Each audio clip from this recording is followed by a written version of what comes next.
c'est pour parler des vidéos qui vont venir, mais c'est bien entendu pour vous parler du prochain film, l'ère de Darkseid. Quelqu'un d'aussi célèbre qu'elle ne pouvait pas s'y cacher aussi longtemps. Attends, je vais refaire. Mais il n'en a pas... Je recommence. Avec Darkseid à sa tête. Avec Darkseid à sa tête. Ah, c'est Lego, donc en fait tu peux mettre un peu n'importe quoi que ça soit. C'est chaud, putain.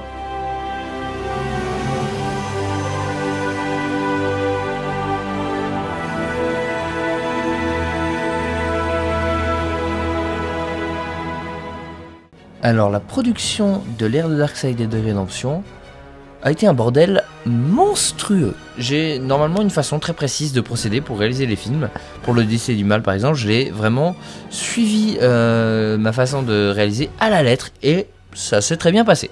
Donc normalement d'abord j'écris les scénarios, je fais le casting, j'enregistre toutes les répliques, je fais le storyboard, je monte toutes les répliques sur le storyboard. Et une fois que c'est fait, je passe au tournage. Une fois que c'est tourné, je monte. Je fais les effets, je fais le son, et je sors le film. Pour l'ère de Darkseid, rien ne s'est passé comme prévu. Donc, j'ai fait une première erreur, je le confesse. J'ai lancé la pré-production de l'ère de Darkseid et de Rédemption, de gigantesques films, pendant que je faisais la post-production de l'Odyssée du Mal. Donc voilà, j'étais très ambitieux pour le coup, mais alors voilà, forcément, il y a un moment, ça n'a pas fonctionné. Forcément, je peux pas bosser sur 3 films à la fois, c'est juste pas possible. Donc j'ai commencé le casting, mais je l'ai pas fini à 100% parce qu'il a fallu que je m'occupe de l'Odyssée du Mal. On avait commencé à enregistrer les répliques aussi pour l'Odyssée du Mal déjà en octobre 2020, pour l'ère de Darkseid et Rédemption en octobre 2020. Mais on n'a pas pu tout faire parce qu'il a fallu bosser sur l'Odyssée du Mal. Et j'ai vraiment fini les storyboards en catastrophe pendant les vacances de décembre. Vraiment, même j'ai commencé le tournage sans les revoir. Donc vraiment pour vous dire que c'était un bordel monstrueux, j'ai lancé le tournage sans m'être assuré que le rythme des films était bon, ça je l'ai fait après. Déjà je pense que quelques relectures du scénario n'auraient pas été trop, ce qui fait que déjà j'ai eu des réécritures et des scènes supplémentaires dans le scénario à 3 reprises pendant le tournage. Pareil pour le casting, j'ai dû finir le casting pendant le tournage, j'ai dû finir les enregistrements pendant le tournage. J'ai commencé le tournage pour le coup au moment où j'avais dit que j'allais avoir le commencé, mais en vrai il m'aurait fallu 1 mois de préparation de plus, au moins. Donc voilà, j'ai vraiment lancé ça en bordel, et le fait est que ça s'est jamais vraiment arrangé, hein, parce que le tournage a pris plus longtemps que prévu, j'ai réécrit des parties du film entre temps, le casting a été plus long, les enregistrements sont pas faits comme il faut, là, les derniers enregistrements ils se sont faits en octobre, donc ouais, en octobre 2021, un an après les premiers enregistrements et les premiers castings, pour vous dire que ça a vraiment été le bordel de l'espace de A à Z, hein, donc, et voilà.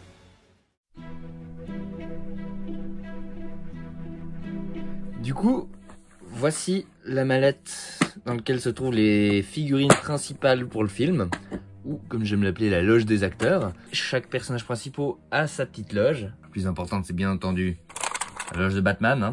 Enfin de Bruce Wayne, ça c'est plutôt la loge de Bruce Wayne. Le Batman de Grayson, il est ici. Comme vous voyez, les costumes pour Batman, bah, il manque pas, hein.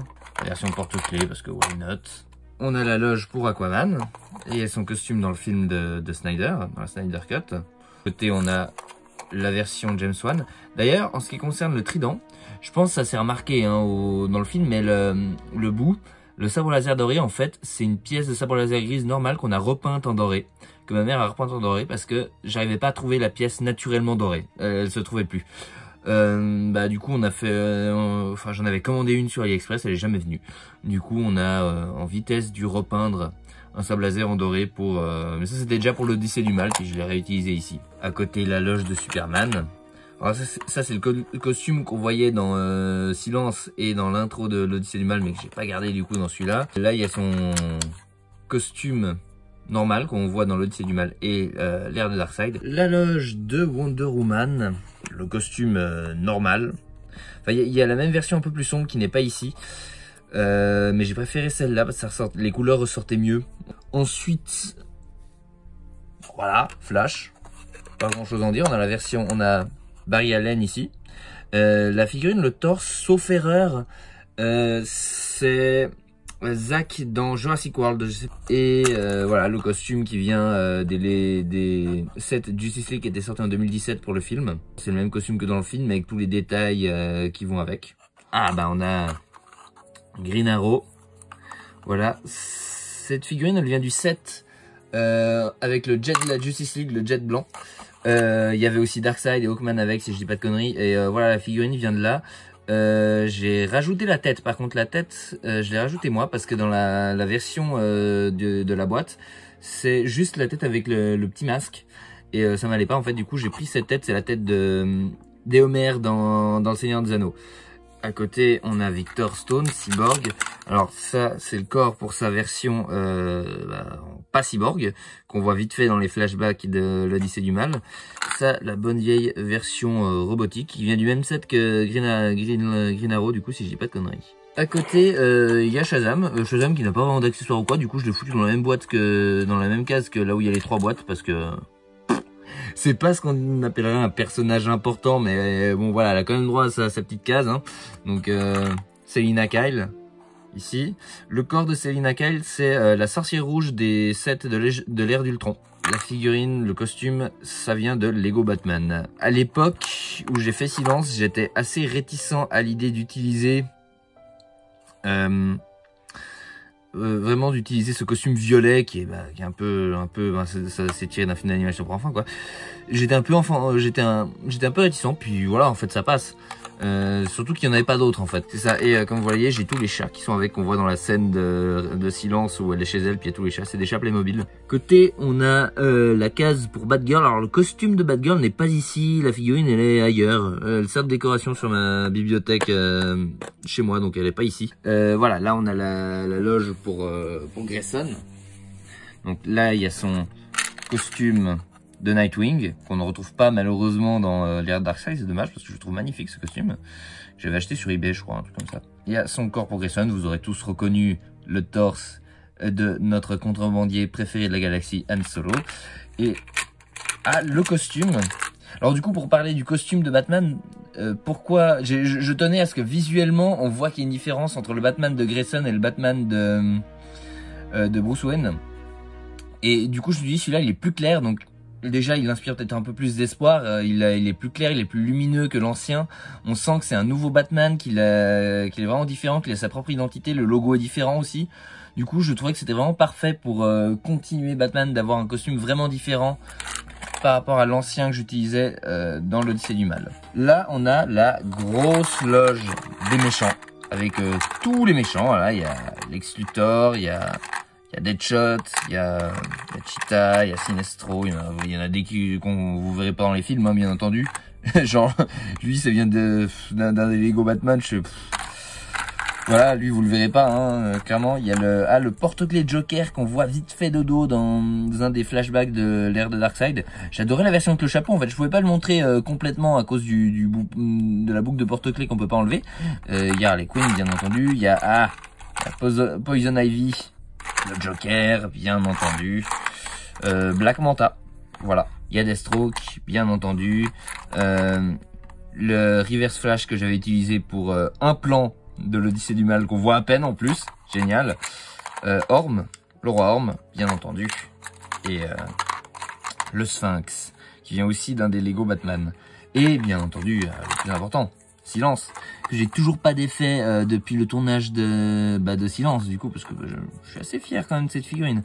À côté, on a la loge des seconds rôles, les seconds couteaux. On a vraiment tous les petits seconds rôles. On a Lois Lane avec son appareil photo, là.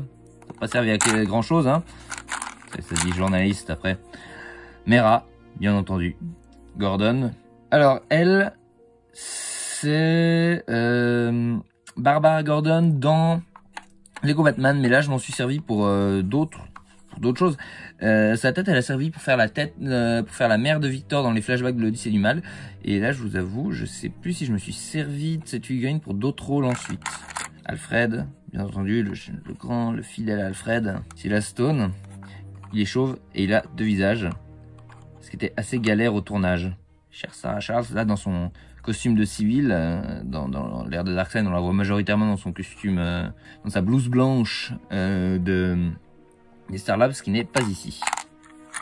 Notre ami Green Lantern, Bah il y a sa lanterne ici qu'on voit pas dans le film malheureusement parce qu'elle est quand même assez cool. Ça c'est une autre lanterne moins cool. Alors là-dedans il y a les rechanges.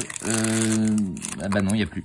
Alors il y avait, si il y a encore les rechanges de son anneau parce que l'anneau aussi c'est un anneau du Seigneur des Anneaux qu'on a repeint en vert. Enfin que ma mère a repeint en vert. Je voulais quand même qu'il ait un anneau avec lui quoi. C'était voilà, même si l'anneau est assez gros par rapport à ses doigts.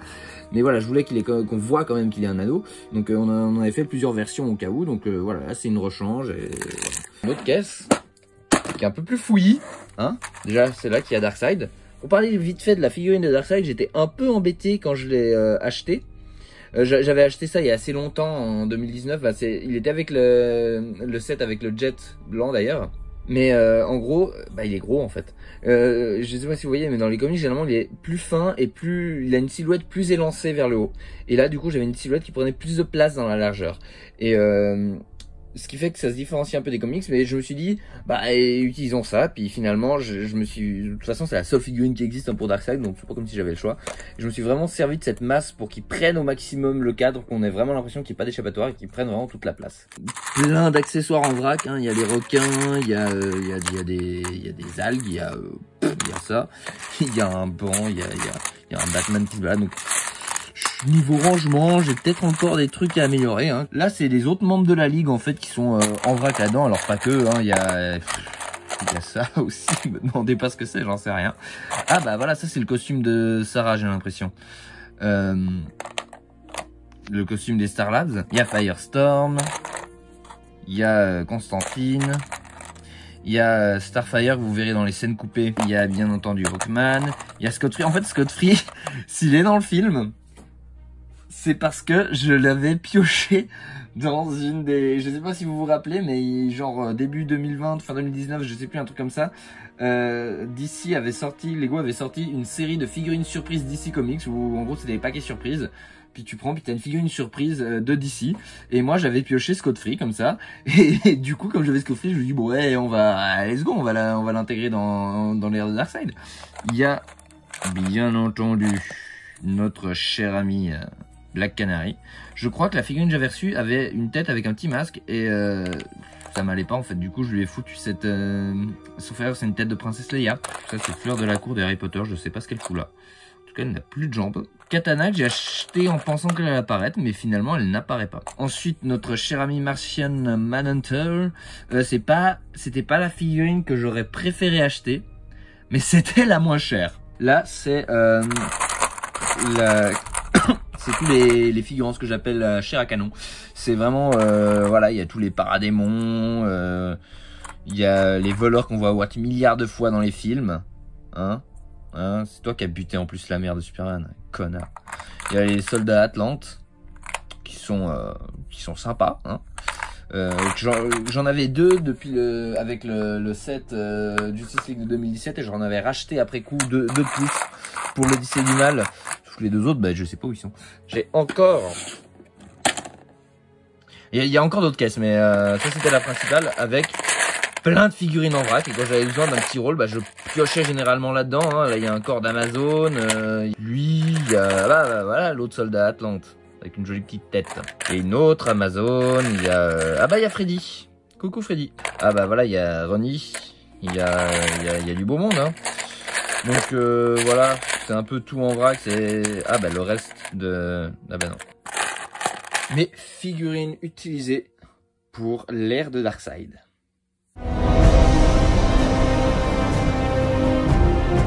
Un des trucs qui m'intéresse le plus avec ces films Justice League, c'est de pouvoir explorer l'univers DC Comics. C'était un de mes très grands plaisirs dans l'Odyssée du Mal, c'est de pouvoir avoir des lieux mythiques de l'univers comme Metropolis, comme Gotham, comme Central City, comme Atlantide. Là, sur l'ère de Darkseid, j'ai pu aller encore plus loin.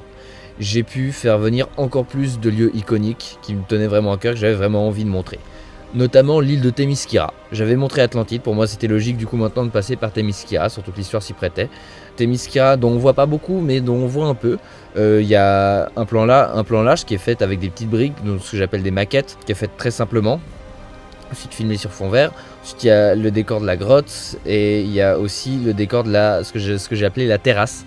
là où Wonder Woman voit sa mère et qui donne sur la mer, qui bien sûr est générée en synthèse. Donc Themyscira, j'avais pas énormément sur le plateau, mais j'ai vraiment pu la créer au montage ensuite. Ça se voit d'ailleurs dans la scène d'intro où j'ai créé avec des générateurs de couleurs la montagne qu'on voit derrière.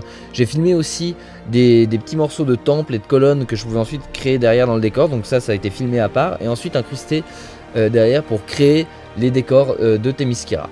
Dans les autres lieux mythiques qui allaient apparaître enfin dans ce film, il y a aussi bien entendu un peu plus d'Atlantide.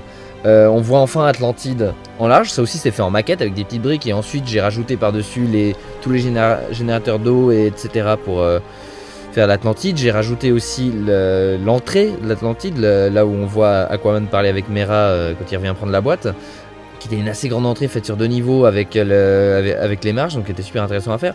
Là aussi j'ai filmé après coup des morceaux de bâtiments de l'Atlantide que j'ai pu incruster derrière pour créer l'arrière-plan, pour faire comme s'ils étaient effectivement devant l'Atlantide. Donc voilà, ça c'est un autre lieu super sympa, super iconique surtout que j'ai pu utiliser dans le film. Il y a bien entendu un peu plus de Gotham. Ça a aussi été l'occasion d'explorer une nouvelle ville. Car chaque nouveau film dans l'univers DC Comics, c'est pour moi l'occasion d'explorer une nouvelle ville. Alors, Batman Silence, il y a bien entendu Gotham et Metropolis. L'Odyssée du Mal, on avait Central City. Et là, on a Starling City, la ville d'Oliver Queen. Chaque ville est créée en fait pour avoir une identité visuelle bien distincte. C'est-à-dire que Gotham, c'est noir-bleu. Metropolis, c'est doré clair. Central City, c'est clair-bleu. Starling City, on l'a imaginé dans des tons un peu brunâtres, orangeâtres, comme si c'était vraiment fait de briques et de pierres, un peu comme les villes du nord de l'Amérique, plutôt côté Pennsylvanie, Philadelphie et ce genre de villes. C'était nos points de départ pour designer ensuite Starling City. Un autre lieu iconique des Starling City qu'on peut enfin montrer, c'est les Star Labs. Donc vous voyez que l'intérieur dans l'Odyssée du Mal, mais là il fallait montrer l'extérieur, c'est décidé assez tard aussi, mais voilà, l'idée de montrer le bâtiment extérieur, je voulais vraiment un bâtiment grand, qui a l'air moderne, donc en blanc comme ça, et j'aimais beaucoup l'idée de la pancarte qui annonce les Star Labs, c'était pas prévu, mais je me suis dit il fallait qu'il y ait un élément dans le décor qui montre que ce sont les Star Labs. Du coup, pour ça, j'ai vraiment pris une planche noire, j'ai écrit Star Labs du mieux que j'ai pu avec les petites briques que j'avais et voilà, ça fait la pancarte des Star Labs que j'ai ensuite conservée. Et ensuite, bien entendu, un lieu iconique au possible qui fait son apparition dans l'ère de Darkseid, c'est bien entendu Apocalypse. Alors comment est-ce qu'Apocalypse a été construit niveau décor? En fait, Apocalypse apparaît déjà dans la scène post-générique de l'Odyssée du Mal. Et du coup en novembre, c'était même le 8 novembre d'ailleurs, le jour de mon anniversaire 2020, j'ai passé un moment chez moi où j'ai créé plusieurs prototypes de bâtiments d'Apocalypse que j'ai filmé, que j'ai photographié sur fond vert sur plusieurs angles. Et j'en avais fait, je sais plus, en 10 et 20, un truc comme ça.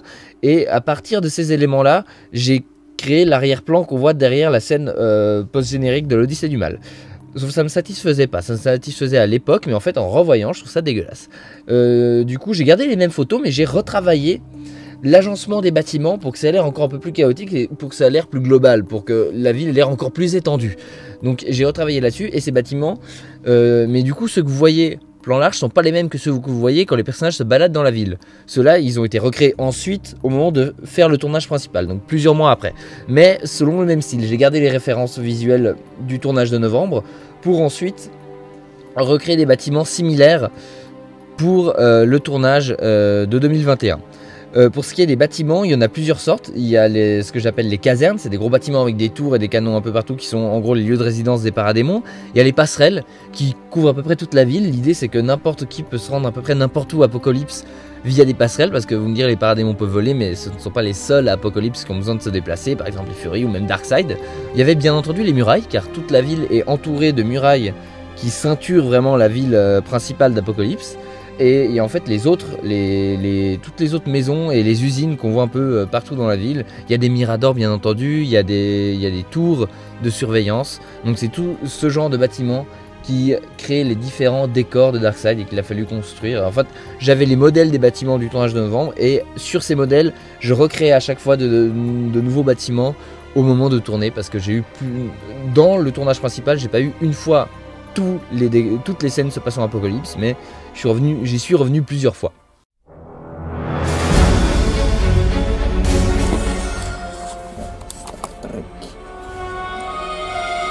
là, qu'est-ce qu'on fait? On exécute les ordres. Dyson, Kaplan, trouvez vite le moyen de modifier le vaisseau. Tout ça, c'est stupide. Si on peut se sauver d'ici et faire exploser le vaisseau. Alors voilà, pour aborder le tournage en lui-même, là aussi c'était un magnifique bordel des familles. J'ai quand même filmé 2 gigantesques films en stop motion en même temps. Le tournage était pas trop mal planifié, pour le coup ça c'était assez bien foutu. J'ai commencé à tourner avec un nouvel appareil photo. Avant j'avais un vieil appareil Canon que j'utilisais depuis les Seigneurs des Anneaux, mais voilà, qui était vieux, et pour mon anniversaire, pour mes 20 ans, mon entourage qui a remarqué que j'ai un petit truc quand même avec les photos et les Lego, m'ont offert un nouvel appareil photo qui est magnifique. Le problème c'est que là aussi il m'aurait fallu un peu plus de temps en amont pour le tester, car j'ai commencé sans vraiment connaître les réglages. Et ce qui a causé quelques problèmes techniques qui se verront sur les premières scènes que j'ai tournées. Les premières scènes que j'ai tournées, c'est les scènes chez les Amazones, le flashback au début avec Mirana. Voilà, ça sent que j'ai eu des problèmes à trouver le réglage pour les ISO, que comme je voulais pas prendre trop de retard, j'ai quand même tourné. Et voilà, une fois que ça s'était fait, j'ai eu un problème avec le format d'image. Une fois que ça s'était fait, j'ai eu un problème avec les décors. Et vraiment, ce tournage, ça a été problème sur problème sur problème.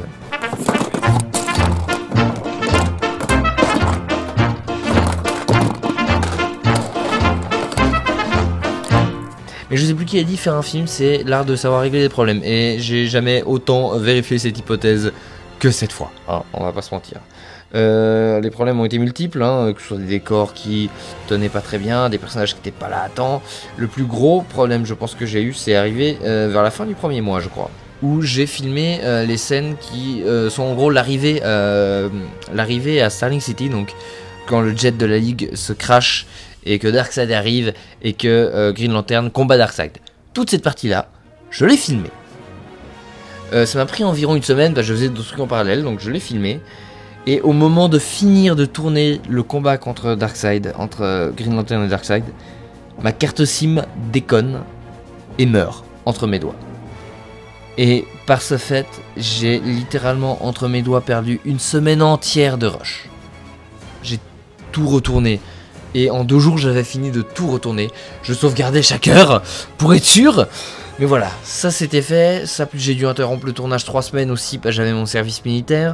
Ensuite, je me suis rendu compte qu'en fait, je bossais en même temps. Quand j'ai commencé le tournage, je bossais en même temps. Et je me suis rendu compte qu'en fait, jamais je n'aurais le temps de filmer l'intégralité des 2 films. Du coup, j'ai fait un truc. J'ai arrêté de bosser en fait. J'ai abandonné mon boulot. J'ai littéralement arrêter de gagner de l'argent pour continuer de tourner ces films, car j'avais une deadline qui pour le coup ne pouvait pas bouger. C'était vraiment juillet, le tournage devait être fini. Il devait être fini parce qu'en août je déménage. En août j'ai déménagé sur Paris, du coup le tournage devait impérativement se finir en juillet.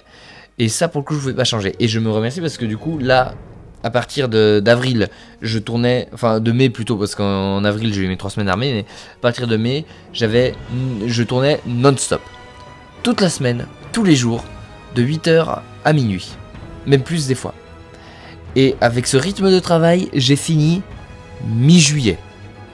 Même pas, il me semble le 23 juillet, un truc comme ça. J'ai vraiment fini au tout dernier moment, et ce avec un rythme de tournage de taré mental.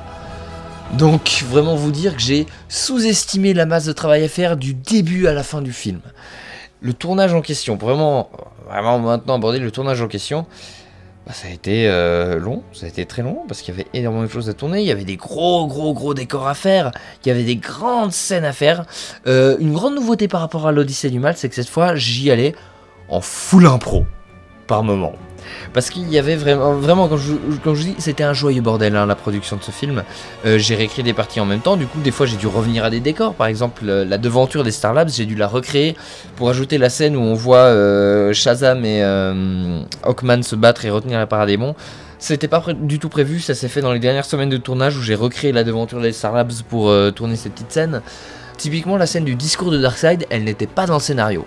Quand j'ai créé la salle du trône pour la scène d'intro, j'ai vu ce trône, je me suis dit putain mais je peux pas ne pas utiliser ce décor. Parce que la seule scène dans ce décor, normalement c'était la scène d'intro. Je me suis dit mais ce trône est magnifique, il y a quelque chose d'iconographiquement à faire pour marquer Darkseid avec ce trône. Et du coup, je me suis dit et si Darkseid faisait un discours à ses troupes avant de lancer l'attaque sur Terre. Et j'ai improvisé la scène, c'est-à-dire j'avais le décor, j'ai fait quelques plans au pif de Darkseid qui parle à ses troupes, et un mois après j'ai écrit la scène, j'ai écrit les dialogues, Et un mois encore après, j'ai monté la scène avec les dialogues. Donc pour vous dire qu'il y a vraiment des trucs qui sont faits sur le moment, qui sont faits à l'arrache totale. Donc pareil pour plein de trucs, notamment dans le combat final. Toute la scène de discussion, le combat final a été énormément rallongé pendant le tournage même. Il y a pas mal de petits sketchs, typiquement Hawkman qui frappe dans la voiture, qui l'envoie rouler sur les paradémons. Je l'ai improvisé sur le moment, hein, c'était pas du tout storyboardé. Pareil pour Superman qui disloque des paradémons en passant à travers, c'était pas storyboardé. Je trouvais que la bataille finale était trop courte. Je me disais, après la bataille de Gotham, fallait vraiment péter ce qu'on avait fait et y aller encore plus à fond. Et j'ai vraiment rajouté pas mal de petits moments. Je me suis dit, faut quand même qu'il y ait un dernier face à face entre Darkseid et Superman avant le basculement final. Donc j'ai rajouté ces petites scènes, ça aurait pu s'arrêter la discussion. Moi je me suis dit, allez, tant qu'à faire, on va rajouter la grosse baston derrière parce que c'est comme ça, quand même pour ça qu'on regarde ce film. Donc, mais alors cette baston, toute cette scène d'action avec Aquaman, Superman et ensuite Wonder Woman qui se battent contre Darkseid, elle n'était pas du tout storyboardée. Je l'ai 100% improvisé. Les scènes d'action en elles-mêmes, quand j'ai fait le storyboard en vitesse. Ce qui fait que les scènes d'action étaient storyboardées de manière dégueulasse. Ce qui fait que en grande majorité c'est de l'impro, hein. Elles ne suivent pas du tout le storyboard de base.